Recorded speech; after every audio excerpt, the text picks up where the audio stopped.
आदाब, मैं हूं शकील अहमद और आप देख रहे हैं news max.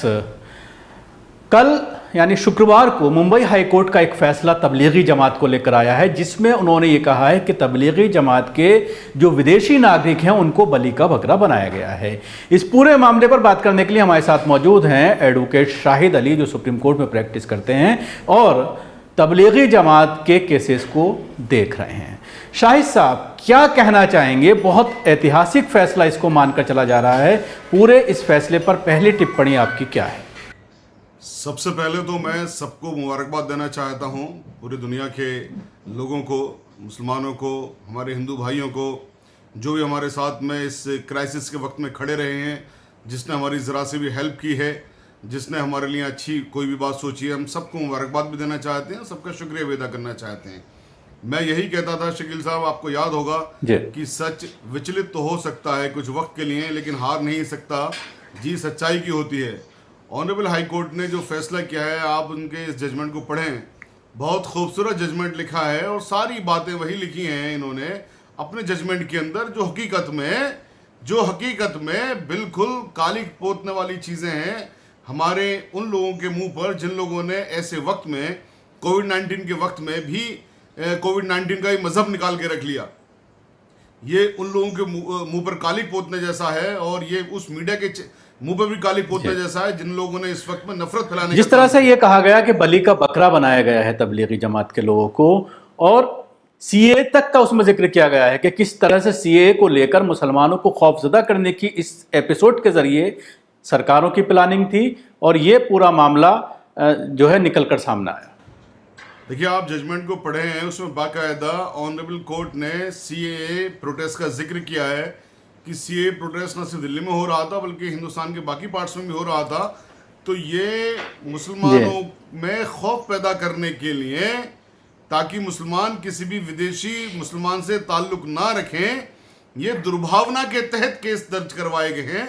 Honourable high court ने सीधे ये कहा है कि ये दुर्भावना के तहत, मलाइस के तहत, क्योंकि सीए प्रोजेक्ट से, सीए प्रोटेस्ट से और जो ये प्रोटेस्ट चल रहे थे पूरे हिंदुस्तान के अंदर और दिल्ली के अंदर खास तौर से, तो ये मुसलमानों पर एक दबाव बनाने के लिए, ताकि वो किसी से ताल्लुक ना रखें, ये दुर्भावना के तहत केस दर्ज करवाए गए हैं। इसीलिए ऑनरेबल हाई कोर्ट ने जब ये हवाला दे करके बात कही, देखिए इसमें बहुत अच्छी बात, एक स्वामी विवेकानंद जी को उन्होंने कोट किया है कि स्वामी विवेकानंद जी को धार्मिकता पे बोलने के लिए अमेरिका में बुलाया गया और ये उस वक्त स्वामी विवेकानंद ने कहा था कि आज हम अमेरिका को मुबारकबाद देते हैं कि उसने यहाँ पर धार्मिक बात ये करवा रहे हैं।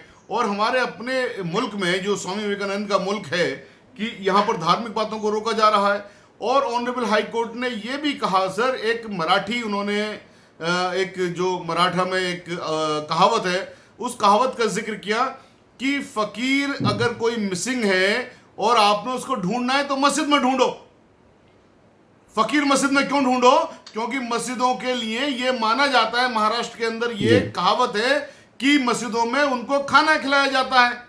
तो इन लोगों ने, पुलिस ने उन लोगों को भी मुलजिम चूंकि बना दिया था, जो लोग इन तबलीगी जमात के लोगों को, ये जो फॉरेन से लोग आए हुए थे, उन लोगों को खाना खिला रहे थे, तो खाना खिलाने की बिना पर उनको मुलजिम बना दिया था। तो ये तो महाराष्ट्र के रूल के भी खिलाफ है। तीसरा उन्होंने जिक्र किया इस बात का कि हमारा मुल्क है अतिथि देवो भव।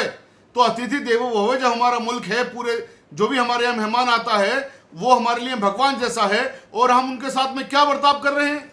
हम उनके साथ में क्रिमिनल जैसा बर्ताव कर रहे हैं कि उन लोगों ने जैसे कोविड-19 फैला दिया हो। और ऑनरेबल कोर्ट ने एक बहुत खास बात लिखी कि बहुत चांसेस हैं कि उनको ये जो बीमारी जो कुछ लोगों को हुई कोविड-19 की, वो हिंदुस्तान आने के बाद हुई, क्योंकि उनकी एयरपोर्ट पे चेकिंग हो गई, एयरपोर्ट पर उनकी स्क्रीनिंग हो गई, उनको कोविड-19 नहीं था, वो नेगेटिव थे। तो यहाँ आने के बाद हो सकता है, बहुत मुमकिन चांसेस हैं कि उनको यहाँ पर हुआ हो। और एक जो बहुत खास बात कही ऑनरेबल कोर्ट ने, जो हम लगातार कहते रहे हैं, कि तबलीगी जमात मरकज में, यानी कि दिल्ली के मरकज में कोई फंक्शन नहीं हो रहा था, कोई धार्मिक आयोजन नहीं हो रहा था। ऑनरेबल हाई कोर्ट ने इस बात को माना है और यही कहा है कि यहां पर इस तरह के आयोजन 24 आवर्स और 365 डेज होते रहते हैं और ये कंटिन्यूअस प्रोसेस है और ये एक दिन से नहीं चल रहा है, पिछले 50 साल से लगातार चल रहा है। और ऑनरेबल हाई कोर्ट ने इस बात को साबित करने के लिए जब जितने भी लोग जो वहां पर उस केस में हैं, जो फॉरेनर्स भी हैं और 2 हिंदुस्तानी भी हैं, उन सबके मरकज में जाने की डेट पता की, उन सबके मरकज से निकलने की डेट पता की, तो सबकी डेट अलग अलग थी। तो मरकज में अगर कोई प्रोग्राम हो रहा होता तो एक ही डेट का होता, वो अलग अलग डेट का नहीं होता।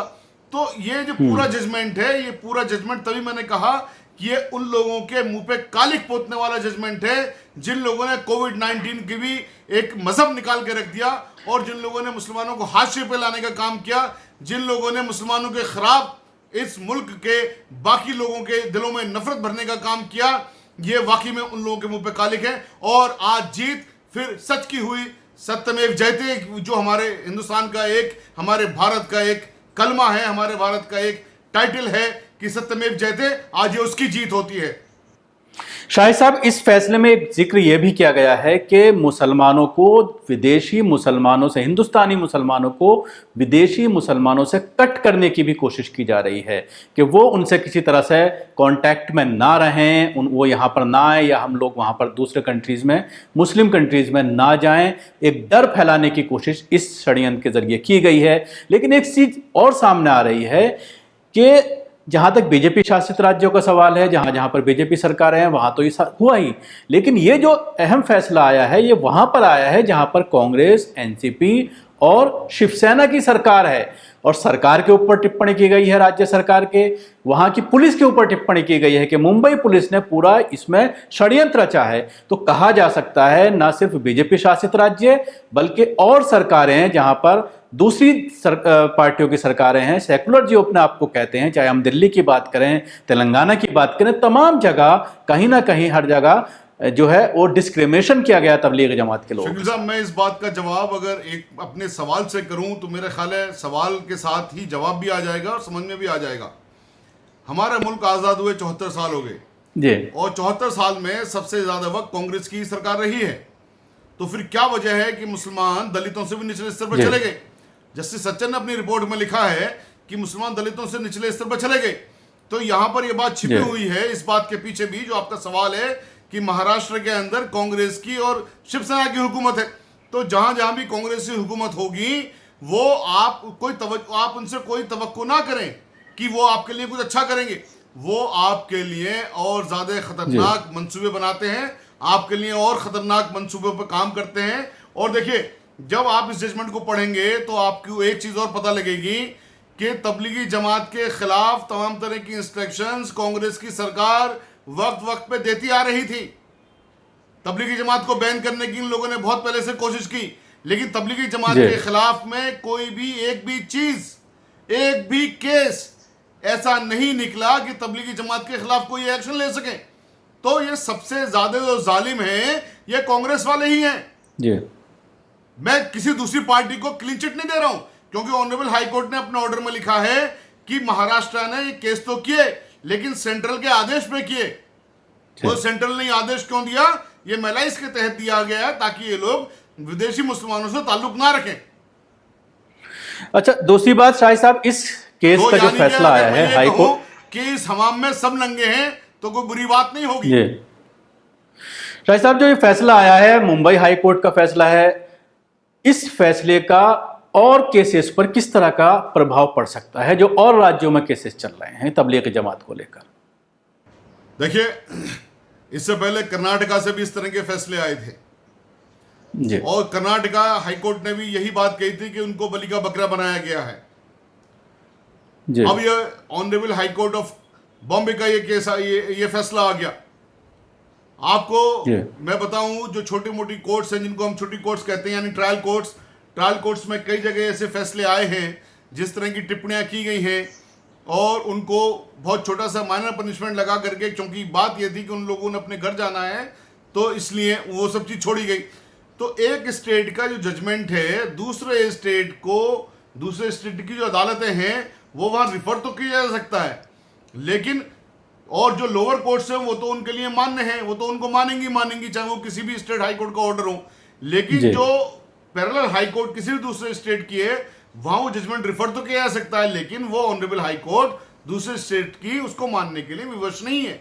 तो ऑनरेबल हाई कोर्ट का बॉम्बे का ऑर्डर पूरे मुल्क की तमाम जो निचली अदालतें हैं उन पर तो लागू होता है, लेकिन बाकी स्टेट्स की ऑनरेबल हाई कोर्ट्स पर वो लागू नहीं होता है, लेकिन वहां वो पढ़ा जाएगा, उसका रेफरेंस दिया जा सकता है। शाही साहब, तकरीबन तमाम ही जगहों पर जहां पर बीजेपी शासित राज्य हैं, चाहे वो हरियाणा की बात करते हैं, चाहे हम उत्तर प्रदेश की बात करते हैं, वहां पर भी बहुत सारे केसेस में ये देखने में आया है कि मामूली जुर्माना लगा करके सबको छोड़ा जा रहा है। ज़्यादातर तादाद में आधे से ज़्यादा लोग अपने अपने मुल्क वापस जा चुके हैं और बहुत सारे अभी जो है जाने की तैयारी में है, जिनका ऑर्डर कोर्ट के ज़रिए, मुख्तलिफ कोर्ट के ज़रिए हो चुका है।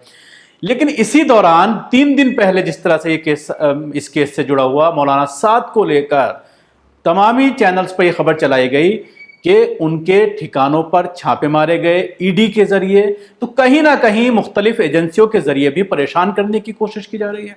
देखिए शकील साहब, मेरा बहुत सीधा सा मानना है, मैं आपसे फिर वही आखिर में वही बात कहूंगा कि सच विचलित तो हो सकता है, सच हार नहीं सकता। जहां तक छापे मारने की बात है, इन्वेस्टिगेशन करने की बात है, हमारे मुल्क का कानून पूरी पावर देता है, इसमें कोई शक की बात नहीं है। और हम तो वेलकम करते हैं कि आप करिए तमाम इन्वेस्टिगेशंस, हम कहां मना करते हैं इन्वेस्टिगेशंस करने से। हमने आज तक कहां कोई भी इल्जाम लगा दिया कि साहब इन्वेस्टिगेशन मत करिए। आपका वेलकम है, इन्वेस्टिगेशन करिए।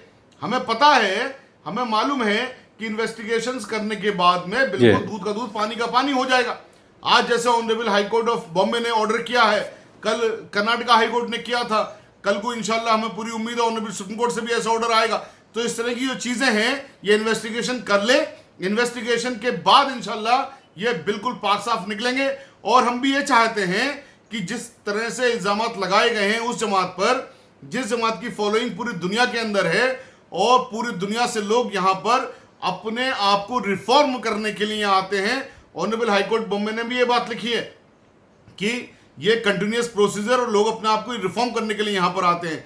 तो हमारा अपना ये कहना है कि पूरी दुनिया के लोग यहाँ रिफॉर्म करने के लिए आ रहे हैं, तबलीगी जमात मरकज के साथ में जुड़े हुए हैं, तबलीगी जमात मरकज के खिलाफ अगर इन्वेस्टिगेशन चल रही है, हम उनका स्वागत करते हैं।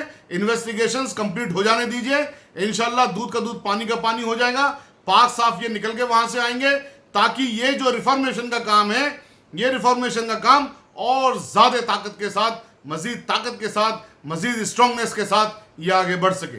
शुक्रिया।